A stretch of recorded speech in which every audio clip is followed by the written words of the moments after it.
Ako si Rohan Jung sa Korean ay isang pavilion na itinayo sa burol ng pansamantalang palasyo. Dati itong matatagpuan sa Western Knoll. At ang Miro Hanjung ay nagpapahiwatig ng isang pavilion kung saan maaari kang magpahinga at magpahinga sa pagtanda. Kasama ng Noraidang.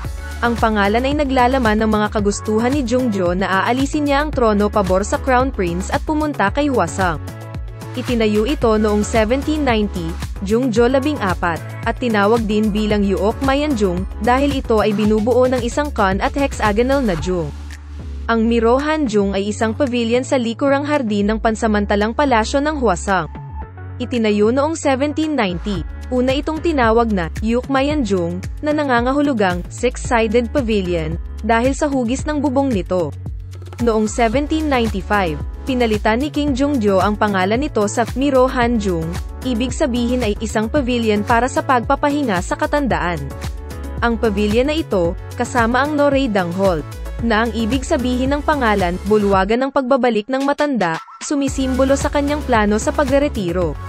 Balak ng hari na magbitiw at magretiro sa pansamantalang palasyo simula noong 1804.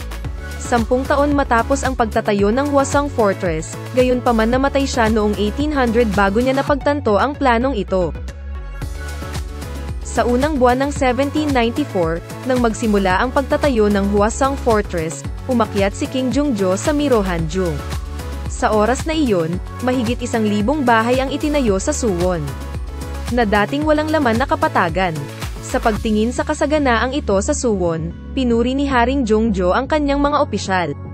Ang tanawin na nakapalibot sa pavilion na ito ay puno ng mga chrysanthemum sa taglagas at isa sa mga pinakakilalang magagandang tanawin ng Suwon City. Sa panahon ng paghahari ni Haring Jungjo, inilarawan ng pintor na si Kim Hong ang lugar sa paligid ng Miro Hanjung puno ng mga chrysanthemum sa taglagas, at nag-iwan siya ng larawan na tinatawag na Hanjung Punggo.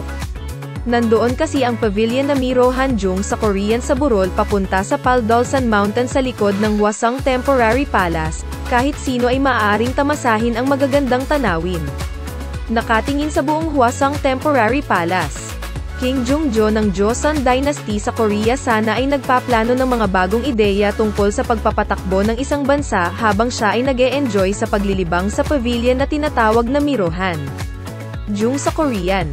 Sa maikling panahon ng pananatili sa Hwasong Temporary Palace, si Haring Jungjo ay naisip na nagplano ng reformative politics sa pamamagitan ng pagtangkilik sa masayang oras at muling pagkarga ng enerhiya. Binalak ni Haring Jungjo na gugulin ang kanyang katandaan nakatira sa Hwasong Temporary Palace pagkatapos ng kanyang pagreretiro, ngunit namatay siya bago iyon. At hindi niya naabot ang kanyang pangarap.